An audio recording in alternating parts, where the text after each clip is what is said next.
Right. ఇక మహాశివరాత్రి సందర్భంగా శంషాబాద్ ధర్మగిరి దేవాలయానికి వచ్చినటువంటి భక్తులు అక్కడ భారీగానే తరలివచ్చారు. వాళ్ళందరూ కూడా కొబ్బరికాయలు కొట్టి పండు పాలు ప్రసాదంగా సమర్పిస్తున్నారు. అక్కడికి జంగిల్ మేటకు చెందినటువంటి సభావత్ శ్రీచరణ్, వరైవత్తు విజయకృష్ణ అక్కడికి వచ్చారు. అలాగే సోగయ్య శివునికి ఒక ప్రసాదం పెట్టనీకి వచ్చినాం మనం. సో గాయస్, ఇక్కడ మనం స్వామివారికి ప్రసాదం పెట్టడానికి వచ్చినా మనం ఏం ప్రసాదం పెడుతున్నామంట, ఖాళీ మెంటల్గా ఉంది. చూసిర్రి మీరే, అందరూ కొబ్బరికాయలు అవి ఇవి పెడుతున్నారు, అక్కడికి వస్తున్నారు. మనం ఇట్లా కాదు, శివునికి ఒక ఫేవరెట్లా ఉండాలి. అందుకే నేను చేతిలో చూసినారా గంజాయి పెట్టుకొని వచ్చినని ఆ వీడియో చూపిస్తున్నాడు. తర్వాత గంజాయిని దేవుడి ముందు పెట్టి అక్కడ వీడియో కూడా తీశారు. సో ఆ వీడియోని ఇన్స్టాగ్రామ్లో పోస్ట్ చేయగా అది వైరల్గా మారింది. ఇక ఈ వీడియో విషయం కాస్త ఇప్పుడు హైదరాబాద్ సిపి సజ్జనార్ దృష్టికి వెళ్ళడంతో ఆయన ఊరుకుంటారా, వెంటనే ఆయన కూడా ఎక్స్వేదిగ్గా స్పందించారు. దేవుడి ముందు మాదక ద్రవ్యాలు చూపిస్తూ రీల్స్ అని కూడా ఫేమస్ అవడం కోసం ఎంతకైనా తెగిస్తారంటూ కూడా ఘాటుగానే వ్యాఖ్యానించారు. అలాగే ఏదో సాహసం చేశామని అనుకుంటున్నారా మీరు, ఈ చర్యలు ఉపేక్షించబోమని కూడా వెల్లడించినటువంటి సందర్భం. చట్టరీత్యా కఠిన చర్యలు తీసుకుంటామని అన్నారు. ఆఖరికి హెచ్చరించారు. వారు ఇప్పుడు పోలీసుల అదుపులో ఉన్నటువంటి విజువల్స్ కూడా బయటకు వచ్చాయి. సో అంటే దేవుడిని పూజించడం ఒక ఎత్తు అయితే, దేవుడికి శివుడికి అందరికీ సాధారణంగా మామూలుగానే పెడుతూ ఉంటారు. చూడండి గాయస్ అని సెల్ఫీ వీడియో తీసుకోవడం, పక్కనే ఆ స్నేహితుడు ఉండటం, ఇవన్నీ చాలా హల్చల్ అంటే ఏ స్థాయికి వెళ్ళిపోతున్నారు మనుషులు, అంటే ఎలా ప్రవర్తిస్తున్నారు ఫేమస్ అవడం కోసం. ఆఖరికి భక్తుడితోని దేవుళ్ళతోని ఆ భక్తుడిగా ఉంటూ అలాంటి ప్రసాదాలు పెట్టడం, భగవంతుడితో కూడా అందులో ఇన్వాల్వ్ చేస్తూ ఒక రకమైనటువంటి సంప్రదాయాల్ని ఆచారాన్ని తీవ్రమైనటువంటి విమర్శ పాలు చేస్తున్నారు. సో వాళ్ళు కూడా విమర్శలు ఫాలో అవుతున్నారు. ఆఖరికి గంజాయి పెడితే దొరికిపోతున్న కనీస కామన్ సెన్స్ లేకపోవడం ఇక్కడ ఒక రకం కొసమెరి పని చెప్పుకోవచ్చు.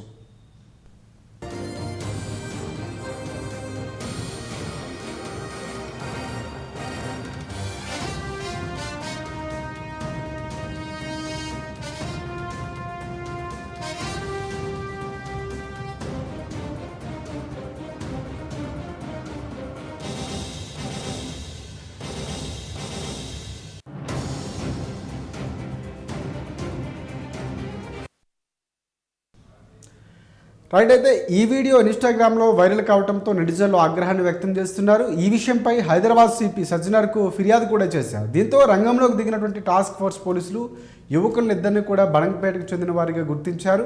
ఇలాంటి రీల్స్ పెట్టే వారిపై కఠిన చర్యలు తీసుకుంటామంటూ సజ్జనార్ హెచ్చరికలు జారీ చేశారు. ఇక చార్మినార్ జోన్ టాస్క్ ఫోర్స్ పోలీసులు ఎవరైతే ఉన్నారో ఫలక్నుమా జంగంమెట్టుకు చెందినటువంటి సభావత్ శ్రీచరణ్, అలాగే వర్తేవత్తు విజయకృష్ణను అరెస్టు చేశారు.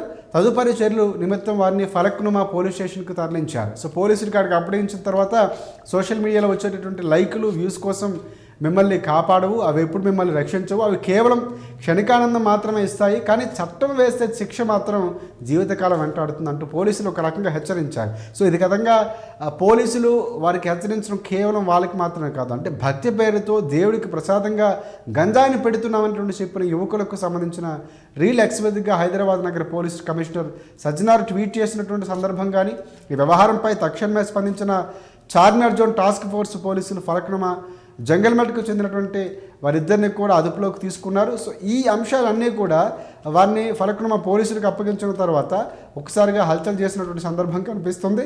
సో ఇక్కడ ప్రధానంగా చూసుకుంటే ఈ వ్యూస్ కోసం ఏదైతే చేస్తారో, అంటే వికృతి చేష్టలు, క్షణకాల ఆనందం కోసం వాళ్ళు చేసేటటువంటి విషయాలు ఏవైతే ఉన్నాయో అవి ఒక రకమైనటువంటి గందరగోళాన్ని సృష్టించాయి, అంటే కటకటాల పాలు చేసినటువంటి సందర్భం కనిపిస్తుంది. సో ఇలాంటి యువకులు ఎవరైతే చేయాలనుకుంటున్నారో, సో అలాంటి కార్యక్రమాలకు ఎవరైతే ఉండాలనుకుంటున్నారో వారికి ఒక రకంగా చెంప పెట్టు లాంటిదని చెప్పుకోవచ్చు. అందులోని భగవంతుడు భక్తుడు నమ్మకాలతోని ఇలాంటి పరాస్కాలు ఆడకూడదని పూర్తి స్థాయిలో విమర్శలు వినిపిస్తున్నటువంటి సందర్భం.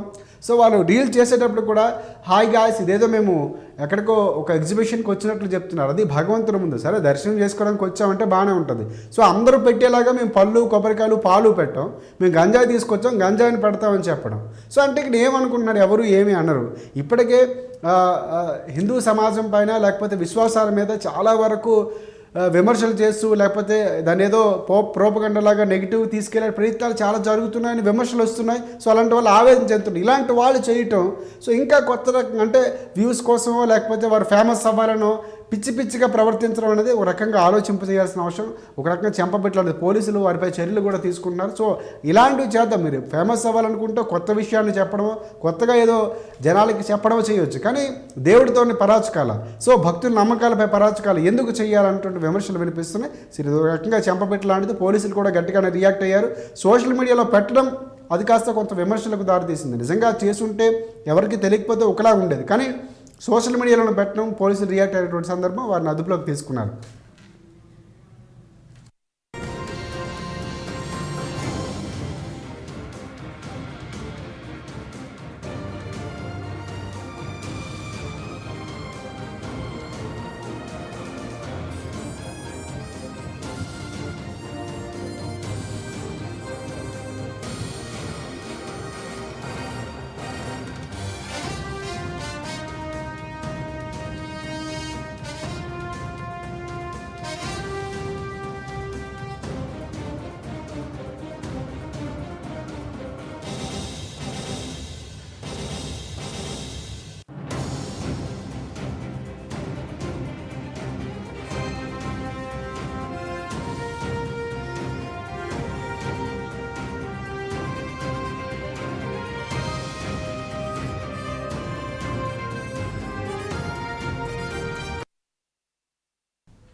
రైట్, ఇలాంటివి చూసినప్పుడు సోషల్ మీడియాలో మత్తులో పడేటటువంటి వారు ఎవరైతే ఉన్నారో మీ బంగారు భవిష్యత్తును కటకటాలు పాలు చేసుకోవద్దని మాత్రం ఖచ్చితంగా మేము సూచిస్తున్నాం. సో అది చాలామంది చెప్తున్నటువంటి అంశం. కానీ ఇక్కడ ఇంకొక అంశం, ఎన్డీపీఎస్ చట్టం అనేది ఒకటి ఉంటుంది. సో అది వారికి తెలియదు అనుకుంటా ఖచ్చితంగా. సో దానికి ఒకసారి మాట్లాడుకుంటే, ఈ చట్టం అంతకుముందు సజ్జనార్ వైరల్ వీడియో షేర్ చేస్తూ దేవుడి ముందు మాదక ద్రవ్యాలు చూపిస్తూ రీల్సా ఫేమస్ అవ్వడం కోసం ఎంతకైనా తెగిస్తారా అని మండిపెట్టినటువంటి సందర్భం ఏదైతే ఉందో, సో ఎన్డీపీఎస్ చట్టం చాలా కీలకం. మహాశివరాత్రి భక్తికి నిదర్శనం, ముక్తికి సోపానం లాంటిది. పవిత్రమైనటువంటి ఈ పర్వదినాన్న దైవ ప్రసాదం పేరుతో మత్తు పదార్థాలు ప్రదర్శించడం అత్యంత హేయమైన చర్య. ఇది విక్రమైనటువంటి ఉన్మాదం అని కూడా ఆగ్రహం వ్యక్తం చేశారు ఆయన. మేమేదో సాహసం చేస్తామని అనుకుంటున్నారా? అసలు కాదు, ఇది కటకటాలు వెనక్కు ఒకవేళ చేర్చేటటువంటి తీవ్రమైన నేరమని మీకు తెలియదు. ఒక్కసారి ఎన్డీపీఎస్ ఏదైతే ఎన్డీపీఎస్ చట్టం చాలా కీలకం. ఎందుకంటే మొన్న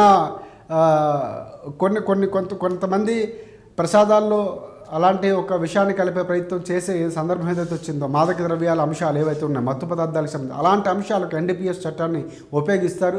ఇది కానీ ఒకవేళ ప్రయోగిస్తే జీవితాంతం కోలుకోలేని దెబ్బ పడుతుంది. పశ్చాత్తాప పడినా కూడా ఎందుకు జీవితం సర్వనాశనం అయిపోతుంది. సో ఇలాంటివి వాటిపై తీవ్రంగానే స్పందిస్తారు. అవి హెచ్చరిక లాంటివి గుర్తుపెట్టుకోవాలి. ఇక లైకుల కోసం లోకాన్నే మర్చిపోయి, కనీసం విచక్షణ కోల్పోయి మనం ఏం చేస్తున్నామో, దానివల్ల ఎలాంటి పర్యవసానాలు వస్తాయో, చేసింది కరెక్టా కాదా, మన భగవంతుడితో మాట్లాడుతున్నాం, భగవంతుడి అంశాల్లో లింక్ పెట్టుకొని మనం ఒక వీడియో చేస్తున్నాం, సోషల్ మీడియాలో పోస్ట్ చేయొచ్చా చేయకూడదా, కనీసం ఇంగిత జ్ఞానం లేకుండా చేశారు. సో లైకుల కోసం లోకాన్నే మరిచి వ్యూ కోసం విలువల్ని వదిలి రీల్స్ కోసం రోడ్డు పడి మత్తులో మునిగి జీవితాలు నాశనం చేసుకుంటున్నారు. సో ఇలాంటి అంశాలను కూడా పేర్కొన్నారు. ప్రధానంగా క్షణికావేశం, అంటే క్షణికానందం కోసం, అంటే ఏదో ఆవేశంలోని మాకు లైక్స్ వచ్చేస్తాయి, చాలామంది ఆదరిస్తారు, మేము ఫేమస్ అయిపోతామని చేసే వ్యూస్ కోసం ఒక బంగారు భవిష్యత్తును మాత్రం దయచేసి బలిపెట్టుకోకండి. ఇటువంటి చర్యలు ఏమాత్రం ఉపేక్షించమని కూడా సజ్జనార్ హెచ్చరించారు. ప్రధానంగా బాధితులపై ఎవరైతే ఉన్నారో బాధ్యులు అయినటువంటి వారిపై కఠిన చర్యలు తీసుకుంటామని కూడా ఆయన ట్వీట్లో రాసుకొచ్చారు. సో ఇవన్నీ అంశాలు కేవలం ఏదో సజ్జనార్ వాళ్ళకి మాత్రమే చెప్తుంది కాదు, అంటే ఎలాంటి ఆలోచనలతో ఎవరైతే ఫేమస్ అయిపోదామని. సో ఫేమస్ అవడం కోసం మనం ఇందాకే మాట్లాడుకున్నాం. వాళ్ళకు ఒక ప్లాట్ఫామ్ ఉంది, సోషల్ మీడియా చాలా మంచి ప్లాట్ఫామ్, దాన్ని ఎలా యూజ్ చేసుకోవాలో మనకు తెలియాలి. సో దాంట్లో మనం ఎలాంటి కంటెంట్ చేస్తున్నాము, ఆ కంటెంట్ నిజంగా మన కుటుంబ సభ్యులు, మన రిలేషన్స్, మన అమ్మా నాన్న చూస్తే సో దాని నుంచి ఏమైనా నేర్చుకుంటారా, మనం ఆ పాయింట్ ఆఫ్ వ్యూలో ఆలోచించి చేసినప్పుడు ఫేమస్ అవ్వాలనుకోవడం తప్ప ఉపాధి వ్యక్తిగత విషయం, దానికోసం లేదు, అందరూ అవుతున్నారు, ప్రయత్నం చేయొచ్చు. కానీ దాని మోజులో పడిపోయి మనం ఏం చేస్తున్నాము, ఎలాంటి వీడియోలు చేస్తున్నాము, ఏ అంశాలకు సంబంధించినటువంటి వీడియోలు చేస్తున్నాము, కనీసం ఇంగితం లేకుండా, కనీసం ఆలోచన లేకుండా అవన్నీ మర్చిపోయి విచక్షణ మర్చిపోయి చేయటం అనేది ఇలాంటి చాలా వీడియోలు సందర్భాల్లో చూసాం. ఎక్కడో దేవుడి ముందు డ్యాన్స్ చేయడం, తిరుమల లాంటి ఒక ప్రాంతాల్లో, లేకపోతే మెట్రోపాలిటన్ సిటీ లాంటి మెట్రోల మధ్యలో డ్యాన్స్ చేయడాలు నిషేధం అని తెలిసినా కూడా ఆ ప్రాంతాల్లో ఏదో మేము ఘనకార్యం సాధించామని వీడియోలు చేసినటువంటి చాలా చూసాం. సో ఇక్కడ దేవుడితో వీళ్ళు పరాజకాలు ఆడాలి. తెలిసి చేశారా తెలియక చేశారా అనేది పక్కన పెడితే ఖచ్చితంగా ఇంగితం ఉంటే చేసేవారు కాదు, కానీ ఆ ఇంగితం లేకపోవడం, పోలీసులు ఇలాంటి వాళ్ళపై చర్యలు తీసుకుంటే మిగతా వాళ్ళు కూడా జాగ్రత్త పడాలి. మనం అందుకే ఎంతో చెప్పాను, ఏ అంశమే చేస్తున్నాం, ఇలాంటి అంశాలపై చేస్తున్నాం. సున్నితమైనటువంటి అంశాలు కొన్ని ఉంటాయి, భగవంతుడు, కులాల అంశాలు, లేకపోతే దేశాల మధ్య ఉన్నటువంటి అంశాలు, సున్నితమైన అంశాలు.